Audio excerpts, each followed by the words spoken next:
Un saludo a todos los que están viendo este video. Bienvenidos al estudio profético. Y para el día de hoy vamos a estudiar Daniel capítulo 2, pero la segunda parte. Recuerden que en la primera parte estudiamos los eventos históricos que rodearon al capítulo 2. Ahora vamos a estudiar la profecía que contiene este capítulo. Y esta profecía es una de las profecías más fascinantes de la Biblia y nos revela el futuro de una manera muy clara. Por eso he titulado el tema El futuro revelado.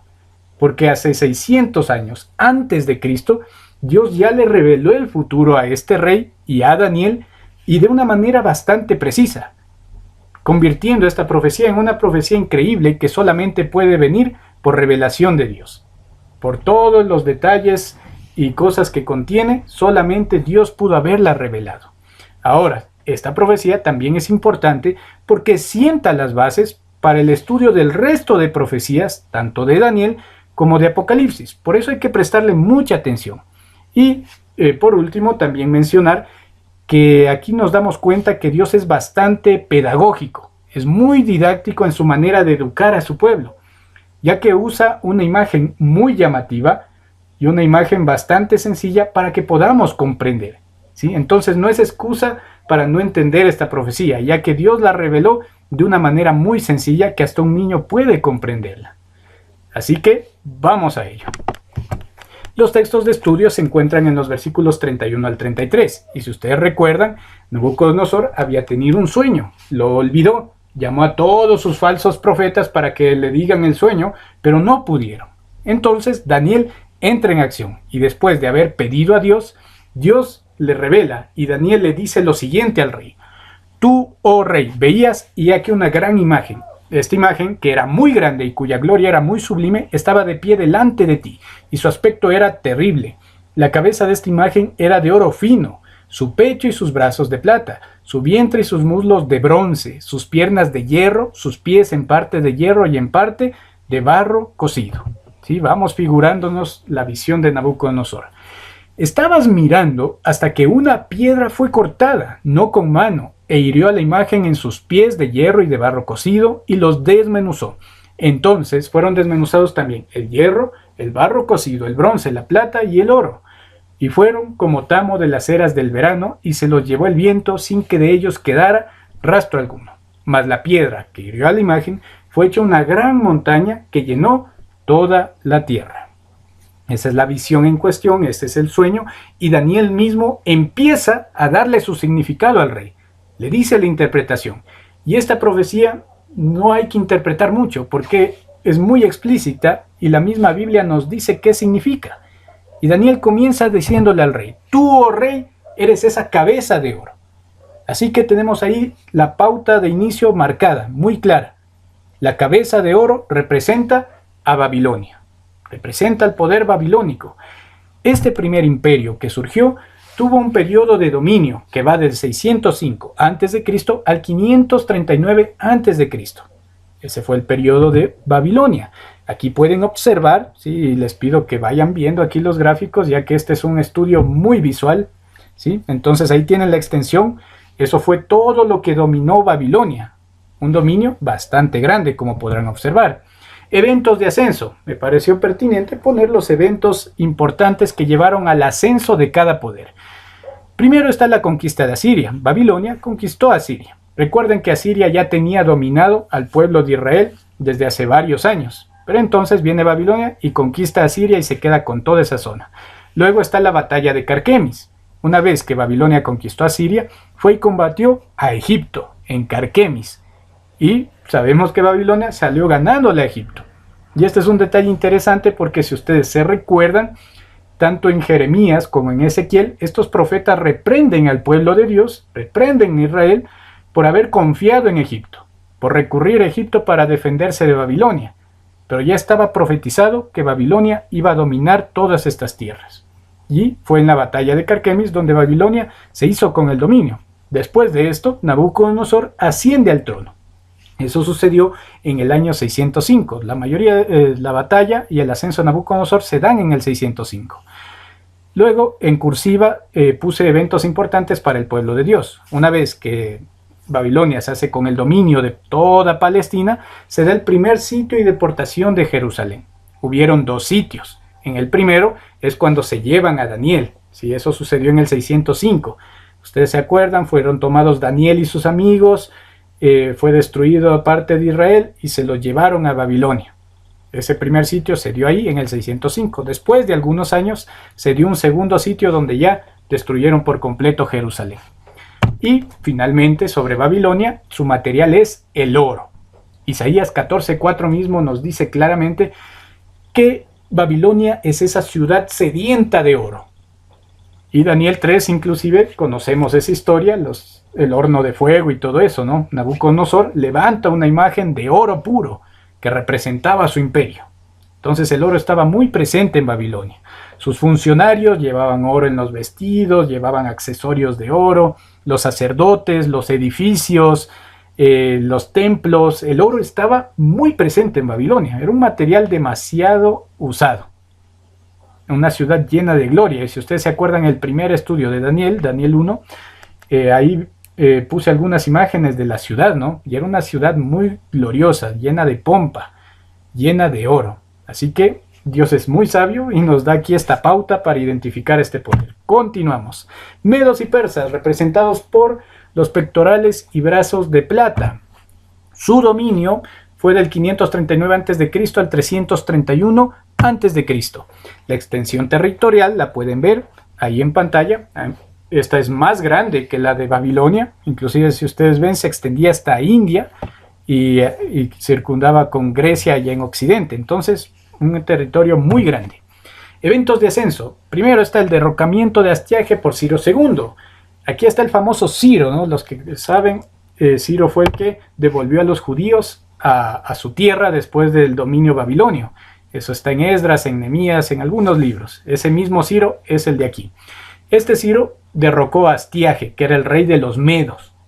¿Sí? Entonces los medos se unieron aquí a los persas bajo el dominio de Ciro II. Luego entró a combatir con Babilonia y en la batalla de Opis, ¿sí? Donde tuvo la victoria los medos y los persas, Asiria traiciona a Babilonia.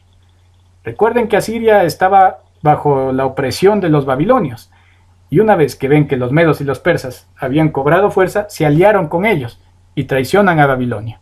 Entonces Ciro II tuvo la victoria en la batalla de Opis y finalmente toma Babilonia aquella fatídica noche que nos narra Daniel capítulo 5, cuando Belsasar estaba en el banquete y deshonró a Dios y estaba en tremenda apostasía ahí. Esa misma noche fue cuando Ciro II toma Babilonia.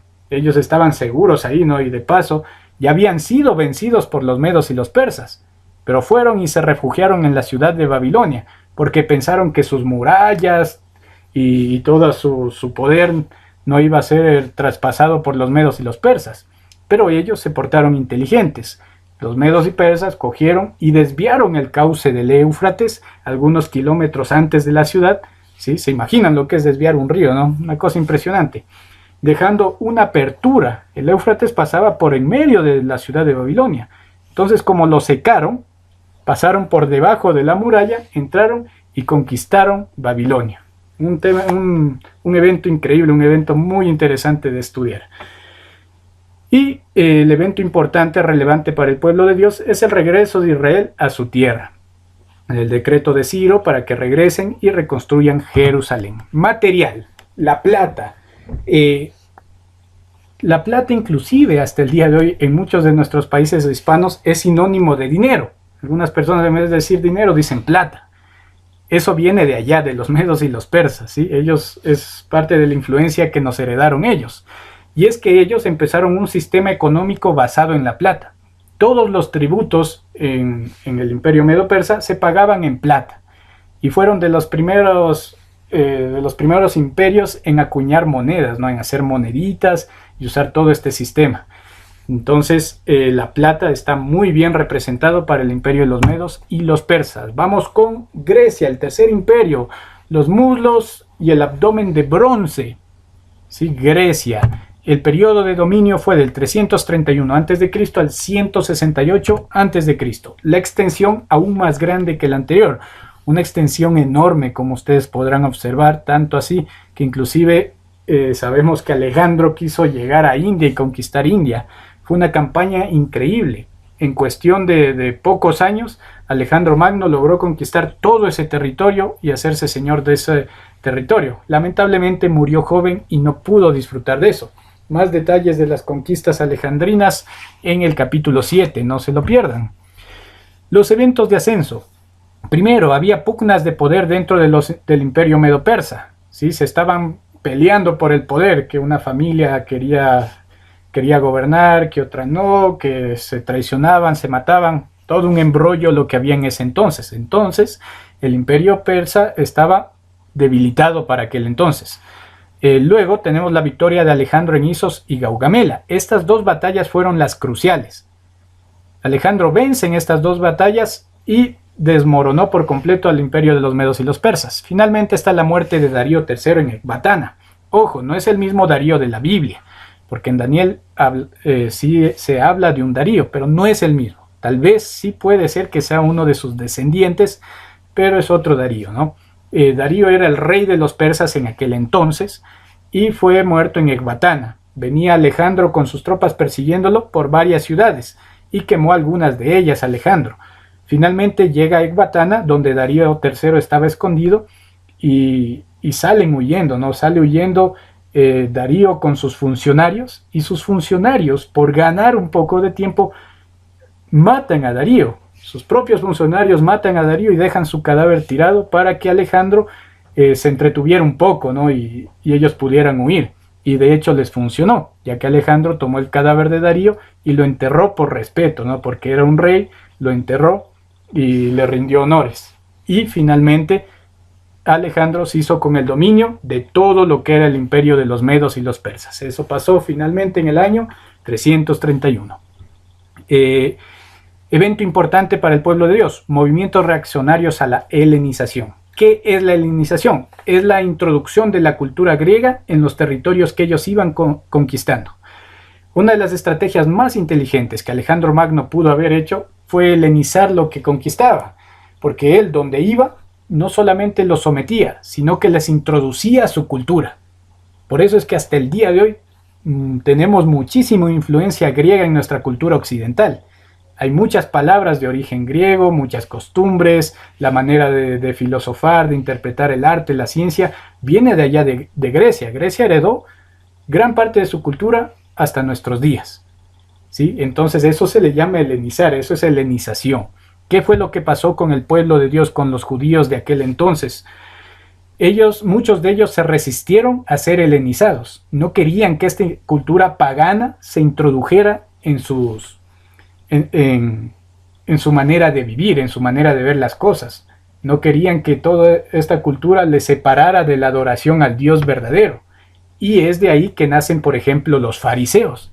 Mucha gente se pregunta de dónde salieron los famosos fariseos. Fue durante la época de los griegos.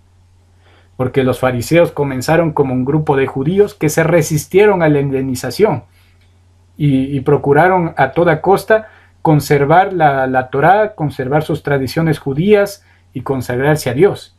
¿Sí? Entonces de ahí también surgen los saduceos, por ejemplo. Ellos, en cambio, mezclaron ciertas cosas de la Torá con ciertas cosas de la cultura griega.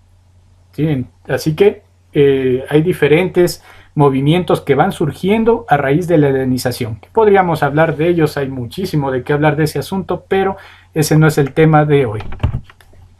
El material es el bronce. El bronce era muy usado militarmente. Ustedes pueden ver ahí una imagen de un soldado griego. Sus armaduras estaban totalmente hechas de bronce, sus armas de bronce. Inclusive en su economía el bronce jugaba un papel muy importante. Así que nuevamente vemos cómo la profecía representa muy bien a su reino. Vamos con Roma, el cuarto poder. Roma, representado por las piernas de hierro. Este poder tuvo su periodo del 168 al 476 después de Cristo.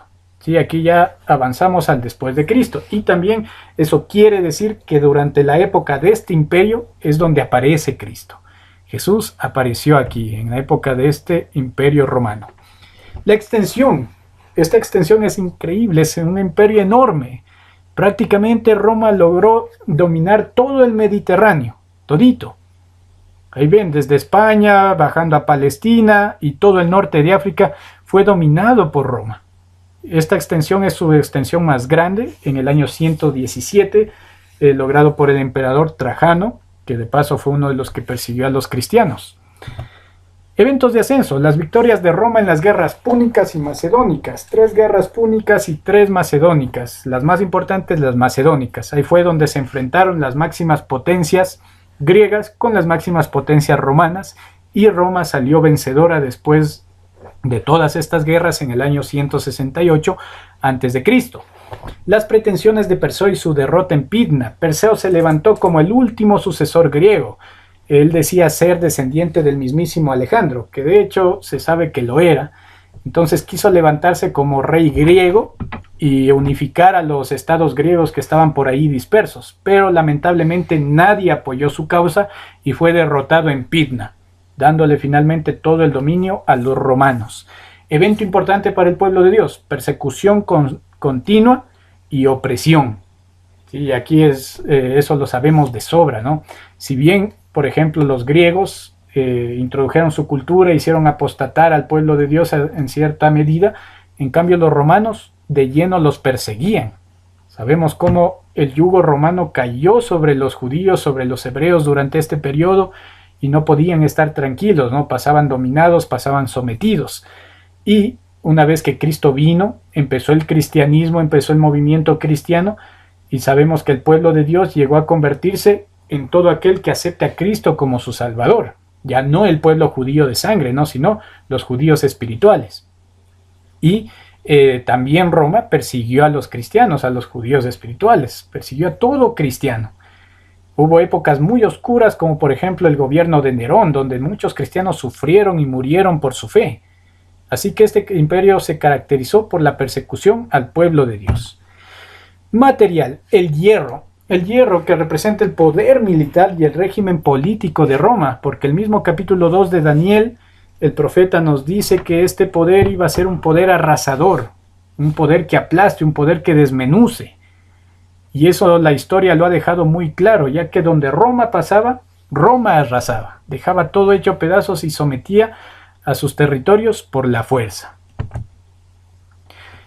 Luego, finalmente, tenemos los pies de barro y de hierro, que representan a los reinos bárbaros. Su periodo va desde el 476 después de Cristo hasta nuestros días, ya que estos reinos bárbaros llegaron a convertirse en las naciones europeas. Más detalles de ello en breve. Ahí tienen la extensión. Una vez que Roma se dividió, los reinos bárbaros se repartieron el territorio romano, como ustedes pueden observar ahí. Los eventos de ascenso: divisiones y conflictos internos de Roma. En Roma para ese tiempo había muchas divisiones y conflictos internos, pugnas de poder, traiciones, asesinatos. Inclusive recordemos que Roma se dividió a unos cuantos años antes en Roma de Occidente y Roma de Oriente. ¿Sí? Este año 476 es la caída de Roma Occidental, por si acaso. Invasiones esporádicas. Sí, los reinos bárbaros invadían cada cierto tiempo Roma, tomaban territorio, robaban, saqueaban, así que todo el tiempo Roma estaba siendo golpeada por los reinos bárbaros, y eso ya había durado muchos años, décadas, casi siglos, por decirlo de alguna manera. Y finalmente Odoacro depone a Rómulo. Odoacro, un rey bárbaro, depuso al último emperador romano, al que se considera el último emperador, depuso a Rómulo, lo sacó del poder, y Odoacro se quedó con esa parte de Italia, ¿no?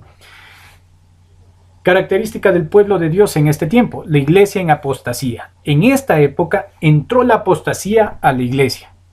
Los cristianos, hubo una alianza entre cristianismo y paganismo, y de ahí surgió un poder religioso apóstata.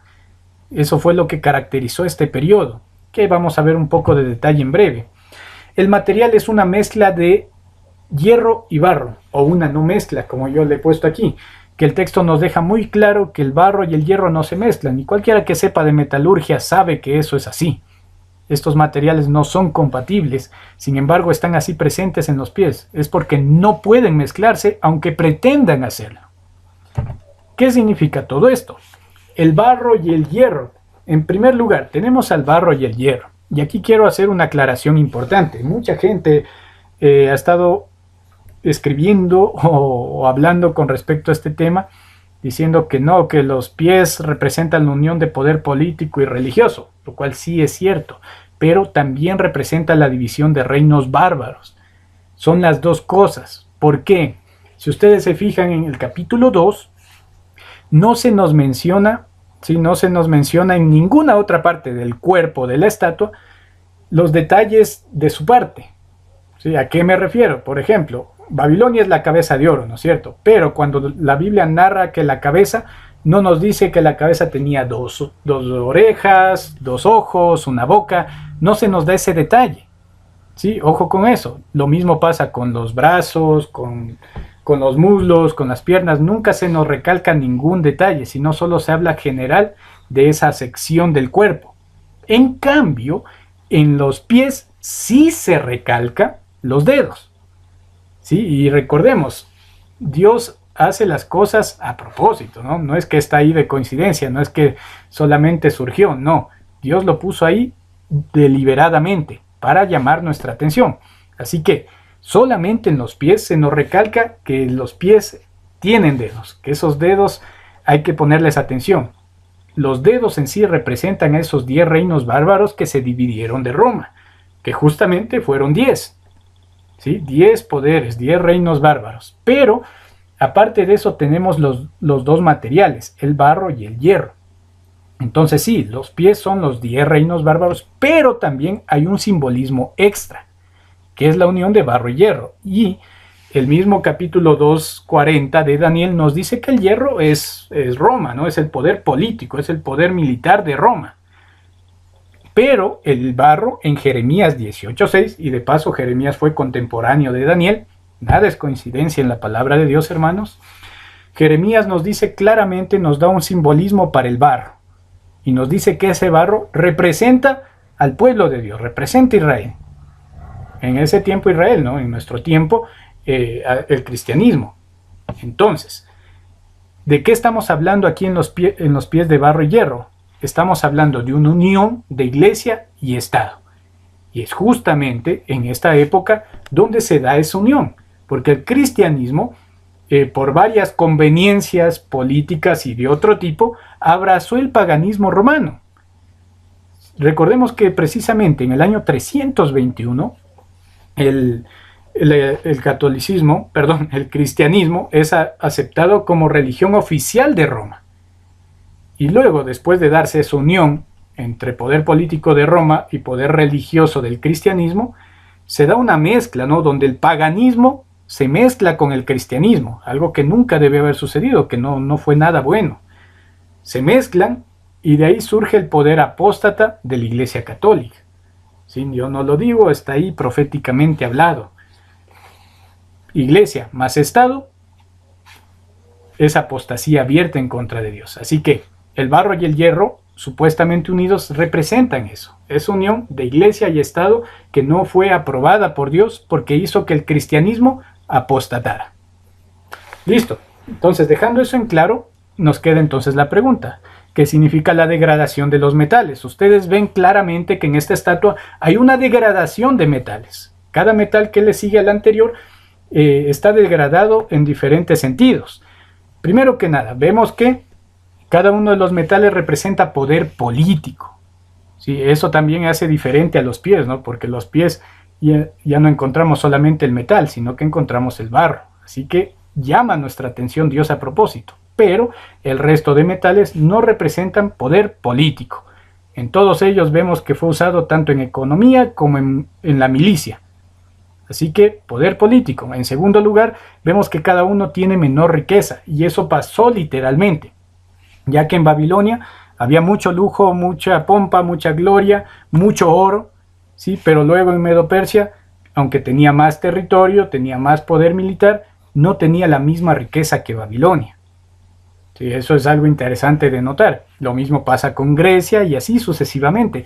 Cada imperio que venía tenía menos riqueza que el imperio anterior. Sí, otro detalle interesante de esta estatua. Luego tenemos la degradación espiritual. Esto es dicho en la Review and Herald del 6 de febrero de 1900, el mismo espíritu de profecía confirma que aquí también podemos ver una degradación espiritual, una degradación moral. Cada uno de estos imperios era más inmoral que el anterior. ¿En qué sentido? En que cerraron su corazón al Dios verdadero. En Babilonia sabemos que Nabucodonosor y varios reyes pues tuvieron el testimonio de Daniel y hasta cierta medida aceptaron al Dios bíblico. Los medos y los persas toleraron a los judíos, permitieron que los judíos pudieran adorar libremente a su Dios. Los griegos paganizaron el cristianismo, los romanos lo persiguieron. Y hoy en día los reinos bárbaros, es decir, las naciones europeas, ya ni siquiera quieren saber de Dios, lo ignoran. Entonces hay una degradación espiritual. Luego tenemos un endurecimiento espiritual. Otro detalle interesante es que cada metal es más duro que el anterior, es más resistente, ¿sí? Excepto por los pies, ¿no? Que ya vimos por qué. Cada metal es más resistente que el anterior, y eso es bien interesante, porque justamente hay un endurecimiento espiritual. Cada imperio que procedió al anterior era más duro espiritualmente hablando, no querían oír, ¿no? Y hoy en día tú ves, justamente las naciones europeas que descendieron de los reinos bárbaros, son naciones que se caracterizan por ser ateas, por haber dejado a Dios de lado. Y finalmente tenemos otro detalle que es la inestabilidad. Miren, hermanos, yo sé que esto es algo de sentido común. Si tú construyes una estatua de este tipo, obviamente vas a poner el material más resistente en la base. Pero no, aquí el material más blando, que es el barro mezclado con el hierro, es la base.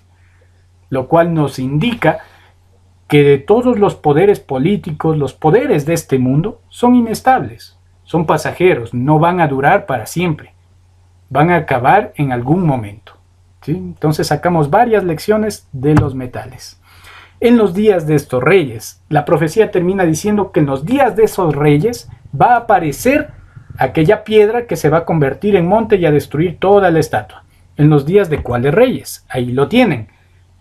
Como decíamos, en el año 476, Roma se divide en todos los 10 reinos bárbaros.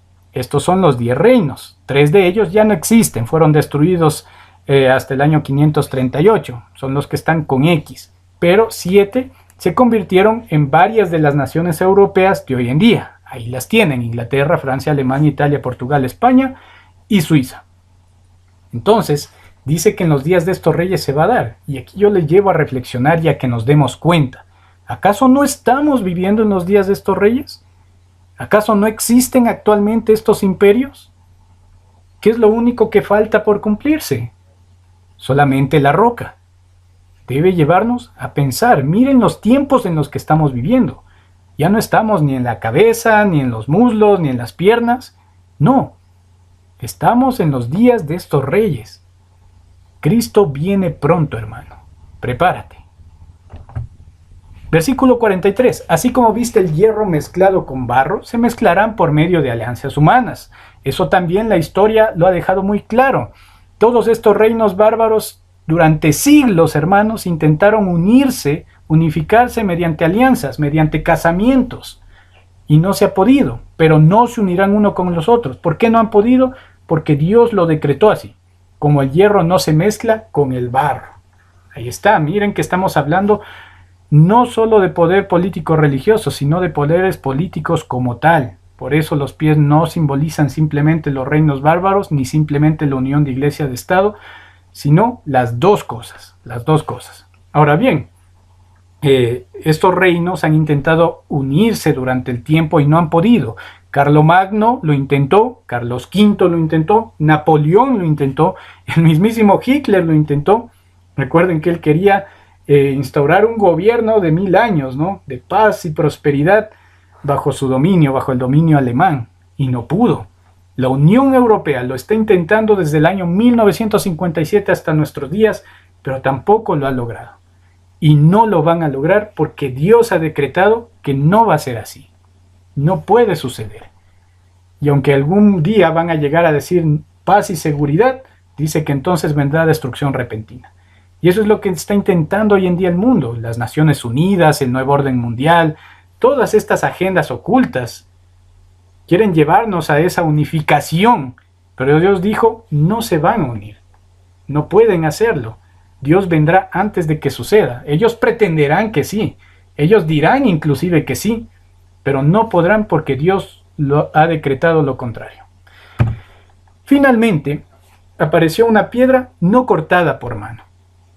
¿Sí? Una piedra que se convirtió en un monte. ¿Qué es esa piedra? ¿Quién es esa piedra? La Biblia es clarísima, hermanos. Y miren, ese es uno de los principios de interpretación, porque yo he oído algunas teorías un poquito raras sobre la piedra, pero la Biblia interpreta a la Biblia. Eso no debemos olvidarnos. Y la Biblia me dice en todos los textos que ustedes ven aquí en pantalla, que esa piedra es Cristo Jesús. Él es la piedra del ángulo. Es la piedra que rechazaron los edificadores. Él es la roca sobre el cual hay que construir nuestra vida. La Biblia lo dice una y otra vez. La piedra es Cristo Jesús. Y Él es quien va a venir a terminar con todo este sistema de cosas que existe actualmente. Todas estas naciones, como dice la profecía, van a ser desmenuzadas, destruidas. No va a quedar ni memoria de ellas. Porque Jesús va a venir y va a acabar con este sistema lleno de sufrimiento, de corrupción, de maldad, y va a instalar su reino eterno. Esa es la roca. Y por eso dice que es una piedra no cortada por mano, porque no es un reino de este mundo, no es un reino traído por hombres, no es un reino traído por ejércitos, por gobernantes, por reyes. Es un reino divino, es el reino del mismo Señor Jesús. Hermanos, espero que nos estemos preparando para este encuentro, para este evento grandioso que es la venida de nuestro Señor. Preparemos nuestra vida, nuestro carácter para gobernar, para entrar a ese reino eterno que Cristo está preparando para sus hijos. Ya vemos que las profecías se han cumplido y lo que falta por cumplirse es muy poco realmente. Por eso, hoy más que nunca debemos estar preparándonos y buscando al Señor. Que Dios los bendiga. Ese ha sido el mensaje de hoy. Espero que les haya gustado, haya sido de instrucción. No olviden suscribirse y nos vemos en el siguiente video.